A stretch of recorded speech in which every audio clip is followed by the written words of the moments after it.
ዌልካም ባክ ፋሚሊ።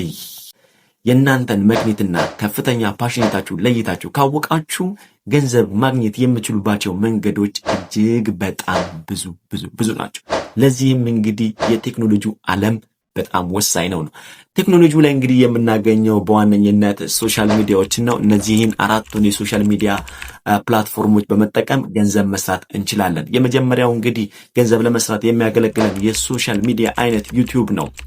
ዩቲዩብ ላይ እንግዲህ 4000 የዋቺንግ አወር እና 1000 የፎሎወርስ ወይንም ሰብስክራይበሮችን በማግኘት የሞኔታይዜሽን ወይንም የክፍያውን መጠን ሂደት ማስጀመር የምትችሉ ይሆናል ማለት ነው። ሁለተኛው ኮንተንት ክሬተሮች የሚገኙበት ቲክቶክ ነው። ቲክቶክ ላይ እንግዲህ እስካሁን ድረስ በቪው እየተከፈለ አይደለም። ወደፊት የመከፈል ሂደቱ ቻንሱ ከፍተኛ ይሆናል። አሁን ላይ ግን ብዙ ሰዎች ቪዲዮአችሁ ቫይራል እየወጣ ይገኛል። በደንብ ቀጥሉበት ላለሁኝ። ለዚህ ቪዲዮ አዲስ የሆናችሁ ሰዎች እንግዲህ ይህንን ቤት ፎሎ አድርጉልኝ። የልብ ቅርጿን አጥፉ። ኮመንት ላይ ገብታችሁ ቤስት በሉ። እንደናንተ ቤስት የሚሉትን ቆጥራችሁ ፎሎ አድርገው። የቀይ ምልክቷ ፕሮፋይል ላይ እየበራች ከሆነ አሁን ላይቭ ላይ ስለምገኝ ሁላችሁም ጆይን አድርጎላችኋለሁ። በሌላ ቪዲዮ እስከምንገናኝ መልካም ጊዜ ይሁንላችሁ።